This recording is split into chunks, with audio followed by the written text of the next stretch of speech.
federal agents stormed an apartment building. Black Hawk helicopters, flashbangs, military-style trucks, all used in the raid. They were all black.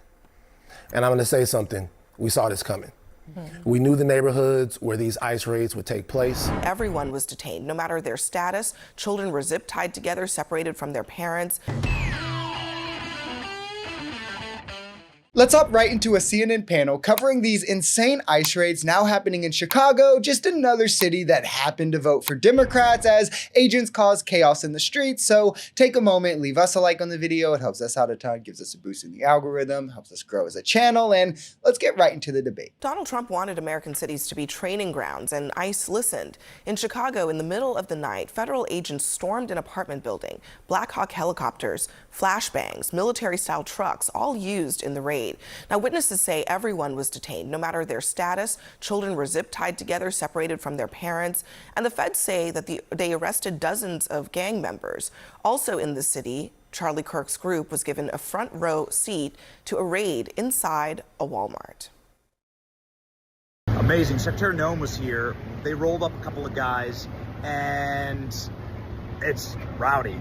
There's a lot of people around. Everyone's filming. The Secretary of Homeland Security is right now doing raids at Walmart. And the sad thing to see is they're just doing what they've been instructed to do. Focus on the enemy within. That is Trump's words. These are blue cities, right? That they're using as training grounds as Trump told them to, which is why we're seeing this indiscriminate, insane level of force. As in Chicago, there's sights of kids being zip-tied, citizens being flashbanged. And I mean, Scott Jennings is going to get into misinformation. I might as well preempt him. There was like 40 people detained.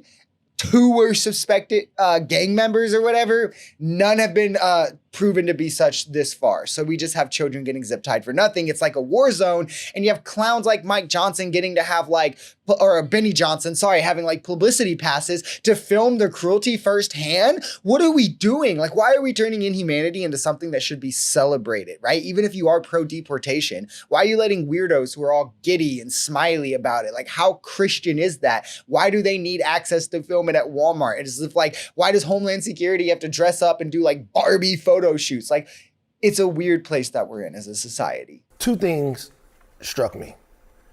One, they were talking about things that happened to them. They were talking about how they were treated in this ICE raid. These are the people that, I guess, by virtue of being born here in America, are entitled to being treated like human beings. The second thing is that they were all black. And I'm going to say something. We saw this coming. We knew the neighborhoods where these ICE raids would take place. We knew that a lot of these things wouldn't happen in Beverly Hills or in Coconut Grove or any of those places like that. We knew that there would be collateral damage, that there would be trauma that would be inflicted on our communities. We knew that people would be detained, scared. We knew that children would have to see things that they shouldn't have to see.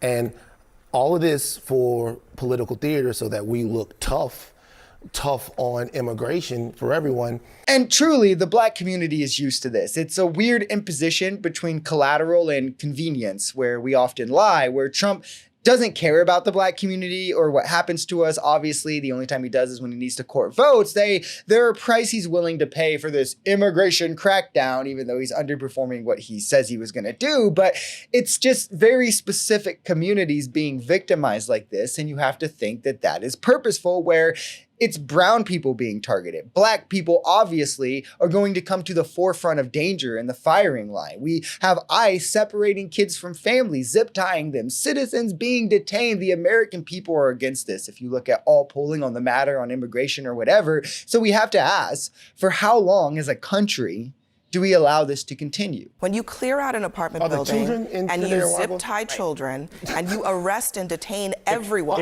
Scott, hold on, Scott. You and me, we're talking here, okay? If they arrest children, they arrest everyone, citizens and non-citizens, for hours, detain them, deprive them of their liberty, for no matter how long. You are fine with that. They didn't arrest children, but I didn't say they arrested them. They put them in zip ties. But if that makes a difference to you, go ahead. Here's what makes a difference to me. If the federal government knows that there is a nest of Tren de Aragua in a city like Chicago, they have a responsibility. They have an obligation to go get them. It is unfortunate, to answer your question, that there are children put in harm's way by these violent gangs. But that is going to be the reality. Or is it Wait, unfortunate, no, or okay, is it a Tamina, hold violation on. of their rights? Is the question. Because Look, I mean, in this country, we have rights against searches and you're illegal suggesting searches these and children seizure. should be effectively We have human shields for Trinidad Aragua, and I don't agree with What I'm that. asking, This is just the new catch-all. Like, it used to be war on terror, war on drugs. Now it's, name a gang, and it justifies literally any bit of inhumanity as you want to do. As I said, 40 people detained. Only two were even suspected gang members. None have been confirmed thus far. Days later, like a week later so far. They also did this with Abrego Garcia. Oh, he's MS-13. Look at his knuckles. Trump posted a Photoshop image, right? So who cares if he gets his due process? Mahmoud Khalil is Hamas. So who cares if he gets his due process? Who cares if we don't even have charges and we detained and have been holding him for months? Like, now it's Trinidad Agua, right? Just one nebulous foreign gang after the other. It's simple. Should ICE be storming into Walmart to do raids, separating families? Should they be flashbanging citizens? Should they be zip tying children and separating them from their families for 2 suspected gang members? That's worth it to conservatives? Run on that, please. Is there any red line for MAGA? Or is the red line to them whatever is on the other side of what Trump is willing to do in that specific moment? Because that's insane, and you're definitely in a cult.